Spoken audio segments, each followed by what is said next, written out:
सभी को प्यार भरा नमस्कार। जसकरण चारण यूट्यूब चैनल पर आप सभी का हार्दिक स्वागत, उज्जवल भविष्य की शुभकामनाएं। मैं इस वीडियो के माध्यम से आप लोगों को जसकरण चारण नाम से जो मैंने नया यूट्यूब चैनल बनाया है उसके परिचय को लेकर मैं बात करूंगा कि इस चैनल के माध्यम से आपको क्या कंटेंट प्राप्त होगा, उसको लेकर हम लोग बात करेंगे। उससे पहले मैं आप लोगों को बता देता हूं कि मैं पिछले 8 साल से स्कूल लेक्चरर के रूप में राज्य सरकार में सेवाएं दे रहा हूं और 2021 के बाद से मैं नियमित तौर पे सक्सेस पॉइंट बाड़मेर संस्थान में विद्यार्थियों का मार्गदर्शन कर रहा हूं। जो गणपति सर के मार्गदर्शन में हम लोग काम कर रहे हैं पिछले 4 साल से। इस दरमियान अगर मैं बात करूं तो सैकड़ों विद्यार्थियों को मैंने राजनीति विज्ञान संविधान पढ़ाया और इस दौरान मुझे ये महसूस हुआ कि कई विद्यार्थी हमारे से ऑफलाइन पढ़े, कई विद्यार्थी ऑनलाइन विभिन्न सक्सेस पॉइंट के कोर्स के माध्यम से भी पढ़ाई करते हैं। तो मुझे ऐसा महसूस हुआ और विद्यार्थियों की भी इस प्रकार से मांग थी कि सर आप एक यूट्यूब चैनल बनाएं और उस चैनल के माध्यम से जितने भी अपडेट होते हैं परीक्षा से संबंधित, कंटेंट से संबंधित, भर्ती परीक्षाओं से संबंधित, भर्तियों से संबंधित, तो ये सारी जानकारी हमारे साथ आसानी से साझा कर सकते हैं। हालांकि मैं इस दरमियान संस्थान के यूट्यूब चैनल से कई बार आप लोगों से रूबरू हुआ, लेकिन नियमित तौर पे मैं वहाँ क्लासेस निःशुल्क नहीं ले पा रहा था। तो ऐसी स्थिति में मैंने भी सोचा कि यूट्यूब चैनल पे आकर आप लोगों को संविधान की कई सामान्य जानकारियां, कई करंट अफेयर्स में समसामयिक की जो राजनीति विज्ञान के मुद्दे, विदेश नीति के मुद्दे, अंतर्राष्ट्रीय संबंधों से संबंधित बातें होती हैं, कई संविधान के संशोधन होते हैं, विभिन्न अधिनियम, सरकार की नीतियां इत्यादि को लेकर आप लोगों से लगातार रूबरू रहें। तो इसी कारण से मैंने कहा, सोच तो काफी समय से रहा था कि YouTube चैनल पर आकर आप लोग इससे हुए, लेकिन मैं खुद एक परीक्षा में व्यस्त था। मेरी खुद का असिस्टेंट प्रोफेसर वाला अभी एग्जाम था। हालांकि सभी विद्यार्थियों के, सभी लोगों के प्रेम से, सभी के स्नेह की बदौलत पेपर अच्छा हो गया है, रिजल्ट अच्छे सकारात्मक परिणाम की उम्मीद है। तो ऐसे में अभी मैंने कहा कि पढ़ा तो रहे हैं ऑफलाइन, साथ साथ मैंने कहा कि क्या होता है कि ऑफलाइन में जैसे पढ़ा रहे हैं या ऑनलाइन में पढ़ा रहे हैं तो एक लिमिटेशन होती है विद्यार्थियों के साथ। तो ऐसी स्थिति में मैंने सोचा कि यूट्यूब चैनल बनाया जाए अपना, और उस चैनल के माध्यम से जो मैं काफी समय से सोच रहा हूं कि संविधान जो है उसकी सामान्य जानकारी, अन्य जितने भी अपडेट हैं, अन्य जैसी कई ऐसी जानकारियां होती हैं जो मैं मेरे विद्यार्थियों के साथ रख सकूं, तो रखनी चाहिए मुझे। और इसी कारण से YouTube चैनल बनाना पड़ा, क्योंकि कई मेरे स्कूल के विद्यार्थी भी हैं जो मेरे से 12th करने के बाद पूछते हैं कि सर संविधान अगर हमें पढ़ना हो तो आपका कोई कोर्स वगैरह हो, या फिर हम कहाँ से पढ़ें, कैसे पढ़ें, आपके कोई वीडियो वगैरह हो तो। हालांकि अब संस्थान में ऐसा होता है कि हर चीज का लिमिटेशन होता है, अपन ऐसे नहीं ऐड कर सकते हैं। ऐसे में मैंने सोचा कि संविधान की सामान्य जितनी संविधान की जानकारियां हैं वो सारी यूट्यूब पर आकर मैं निःशुल्क विद्यार्थियों से को उपलब्ध करवाऊं। तो मेरे कम से कम विद्यार्थी अगर मुझे पूछे कि संविधान कहाँ से पढ़ना है, तो हम संविधान के बारे में बता तो सकते हैं कि इस चैनल पे जाके आप अच्छे से संविधान को पढ़ सकते हैं। दूसरी बात ये भी है कि कई बार मैं ऑफलाइन क्लासेस में जाता हूं तो विद्यार्थी मेरे से समसामयिक मुद्दे जो से चलते रहते हैं उस पर बहुत अच्छे सवाल करते हैं, और फिर मैं सोचता हूं कि ये जो सवाल है वो कई विद्यार्थियों के जहन में होगा, लेकिन कई ऐसे भी विद्यार्थी होंगे जो जिन्होंने कोर्स लेके जो पढ़ चुके हैं या कोई नहीं पढ़ रहे हैं, घर पे कर रहे हैं, उनके भी दिमाग में होगा। तो उन सब तक ऐसे सवालों के जवाब कैसे दिए जाएं, तो उसके लिए तो एक ही चैनल मैंने कहा कि हो सकता है कि अपन चैनल के माध्यम से, जैसे कल की बात मैं करता हूं। आज जब मैं ये वीडियो रिकॉर्ड कर रहा हूं 1 जुलाई 2024, और इसी दिन को आप लोगों को पता है कि मेरा ऑफिशियली अगर सरकारी अभिलेख के अनुसार जन्मदिन भी है। तो इस हालांकि अपना जन्मदिन यही है, सरकारी ऑफिशियली है, बाकी वाला तो अपने मनाने का इतना कल्चर है नहीं, था नहीं, तो कभी याद रखा नहीं।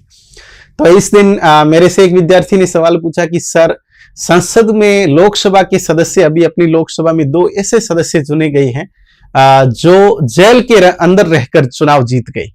तो वो कैसे शपथ लेंगे, कैसे 5 साल काम करेंगे, और कोई जेल में रहकर चुनाव कैसे जीत सकता है? ऐसा नहीं होता है कि जेल में है तो चुनाव नहीं लड़ सकता है।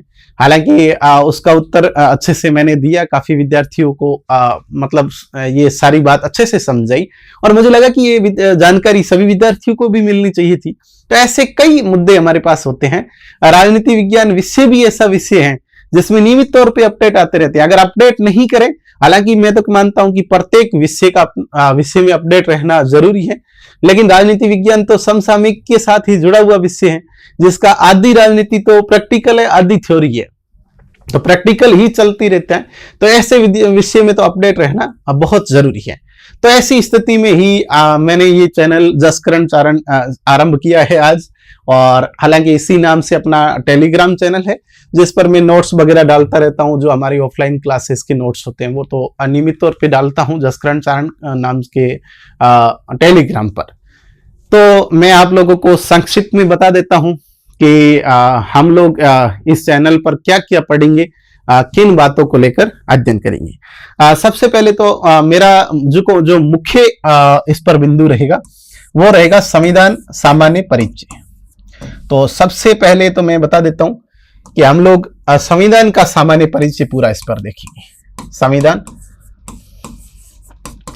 अभी आप लोगों ने देखा होगा कि जितनी भी आरपीएससी की या दूसरे कमीशन की भर्तियां जो हो रही है, उसमें क्या है कि बेयर एक्ट को लेकर, बेयर एक्ट की भाषा की समझ, संविधान की सामान्य अच्छी समझ वाले सवाल पूछे जाते हैं। ऐसी स्थिति में मैंने कहा कि जिस प्रकार से कमीशन अपना जो पैटर्न परीक्षा का बदल रहा है, उसी के अकॉर्डिंग मैंने कहा अच्छे से सबसे मुख्य बात जो है वो संविधान का अध्ययन अपन इस पर करेंगे। और संविधान का अध्ययन का मतलब ये नहीं है कि मैं एक एक वीडियो कभी कभार डालूंगा, नहीं, अपन नियमित तौर पे ये अध्ययन करेंगे। इसमें मैं आप लोगों को बता देता हूं कि अपन इसको इस प्रकार से पढ़ेंगे।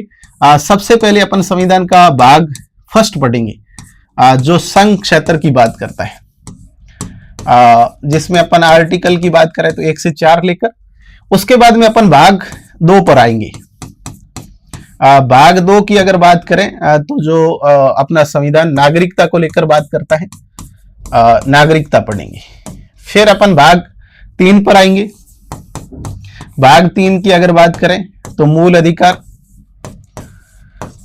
इसके बाद में भाग 4 नीति निर्देशक तत्व।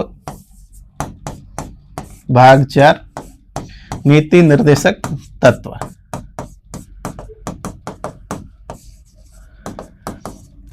भाग 4 का को अपन पढ़ेंगे मूल कर्तव्य की बात करता है। भाग 5 को पढ़ेंगे जो केंद्र सरकार की बात करता है। केंद्र सरकार में मैं आप लोगों को बता देता हूं कि अपन राष्ट्रपति, प्रधानमंत्री, संसद के दोनों सदन इत्यादि सारों को अच्छे से पढ़ लेंगे। इसके बाद में एक रहेगा भाग 6 जो राज्य सरकार की बात करता है। भाग 6 राज्य सरकार। ये लगभग आप समझे कि जितने भी एग्जाम होते हैं, प्रतिस्पर्धा के एग्जाम या संविधान की सामान्य जानकारी की बात करें तो इतना ही संविधान आता है बस। हालांकि इसके बाद कोई टॉपिक रहेगा केंद्र राज्य संबंध वगैरह इत्यादि को लेकर अपन इसके बाद बात करेंगे। मैं नियमित तौर पे भाग 1 से शुरू करूंगा और भाग 6 तक जाऊंगा, मेरा ऐसा प्लान है। मैंने कहा कि जितने भी पाठ्यक्रम है, मूल रूप से पाठ्यक्रम में 90% यही कंटेंट होता है। तो ये सारी जानकारी आप तक अपन नियमित तौर पे, हालांकि बड़ी क्लासेस नहीं लेंगे, 35, 40, 45, 50 मिनट की क्लास लेंगे और उसमें बेयर एक्ट की भाषा को, कहां से सवाल बनते हैं, कैसे सवाल बनते हैं, संविधान का क्या सामान्य परिचय है, इत्यादि सारी बातें अपन इसमें करेंगे। तो मूल रूप से तो अपन ये पढ़ेंगे, पहला एक टॉपिक हो गया। दूसरी अगर अपन बात इसमें करें तो दूसरे नंबर पे मैं बता देता हूं समसामयिक की जो मुद्दे हैं उसको लेकर अपन बात करेंगे। समसामयिक में कई इस प्रकार की घटनाएं होती हैं जिसको एक राजनीति विज्ञान विद्यार्थी को ध्यान में रखना जरूरी है। तीसरी बात है कि विभिन्न संशोधन, संविधान में हाल ही में जो संशोधन हो रहे हैं उसको अपन अच्छे से देखेंगे। नए जो अधिनियम बन रहे हैं वो भी अपन इसमें देखेंगे। नए अधिनियम, और फिर अपन अगर बात करें तो विदेश नीति में जो बदलाव होते हैं या ऐसे कोई विदेश नीति के जो करंट के मुद्दे होते हैं। कभी कभी ये तो क्या है कि जनरली तो नहीं चलेगा, डेली का नहीं होगा, ये तो कभी कभार हो सकता है। जैसे विदेश नीति से संबंधित कोई बड़ा प्रश्न आया और विद्यार्थियों की अगर मांग रही, इस टेलीग्राम के माध्यम से आप मेरे से कह सकते हैं कि सर ये मुद्दा है, इसको थोड़ा अच्छे से समझा दे, तो वो लेकर। लेकिन अपन रेगुलर नियमितता की अगर बात करें तो सारा संविधान अच्छे से पढ़ेंगे। संविधान के तहत अपन सारी जो जानकारी है वो अपन यहाँ पर पढ़ेंगे, क्योंकि मैं भी काफी समय से सोच रहा था कि संविधान एक बार मेरी तरफ से सभी विद्यार्थियों को निःशुल्क यूट्यूब के माध्यम से अच्छे से पढ़ाया जाए, ताकि ऐसा भी नहीं है कि अपन घास काट के यहाँ जैसे तैसे करें, वैसे नहीं, बहुत अच्छे से बढ़िया गहनता से जैसा हम पढ़ा रहे हैं ऑफलाइन बैचेस में, वैसा का वैसा संविधान आपको अब तक पहुंचाया जाए यूट्यूब चैनल के माध्यम से, यूट्यूब पर निःशुल्क रूप से। तो काफी समय से मैं ऐसा सोच रहा था और अभी मेरे पास समय था, मैंने कहा कि अभी अपना एग्जाम हो गया है, उम्मीद है रिजल्ट अच्छा से आ जाएगा, परिणाम। वैसे साक्षात्कार बाकी हैं तो तैयारी कर रहे हैं। तो ऐसी स्थिति में मैंने ये सोचा, और अपन इस चैनल पर आप समझिए कि ये सारी चीजें अच्छे से पढ़ने वाले हैं। तो आप लोग इस चैनल पर नियमित रूप से बने रहें, नया चैनल से जुड़ें, क्योंकि आप लोगों का जुड़ना, आप लोगों का सपोर्ट, मॉरल सपोर्ट जो है मेरा भी मोटिवेशन के रूप में काम करेगा और मुझे मोटिवेशन देगा कि मैं अच्छे से कंटेंट यहाँ आप लोगों को उपलब्ध करवा सकूं। तो मुझे भी इस बात की बड़ी खुशी है कि मैं काफी समय से सोच रहा था कि मैं एक चैनल के माध्यम से विद्यार्थियों तक संविधान की सामान्य जो समझ है विकसित कर सकूं, और हो सकता है कि वो समय आ गया है कि मुझे विद्यार्थियों से जुड़कर उनको संविधान की सामान्य समझ विकसित करनी चाहिए। तो ऐसे में सभी विद्यार्थी जुड़ें और अन्य भी अपने मित्रों को इस चैनल पर जोड़ने का काम करें, ताकि हर विद्यार्थी संविधान को अच्छे से पढ़ सके। और आप लोग अच्छे से पढ़ें, नियमित तौर से पढ़ें। मेहनत का कोई विकल्प तो है नहीं, मेहनत करते रहें। बाकी जितनी भी भर्तियां आएगी, मैंने कहा उन भर्तियों को लेकर या फिर किस प्रकार से पढ़ें, नोट्स कैसे बनाएं, मेरी क्या रणनीति थी पढ़ने की, और आप लोग उसी रणनीति को कैसे फॉलो करें, इत्यादि बातें अपन यूट्यूब चैनल पे हमेशा करते रहेंगे। तो कोई ज्यादा वो खास बातें नहीं है। आप लोग अच्छे से पढ़ते रहें, मस्त रहें। धन्यवाद प्यारे विद्यार्थियों, नमस्कार।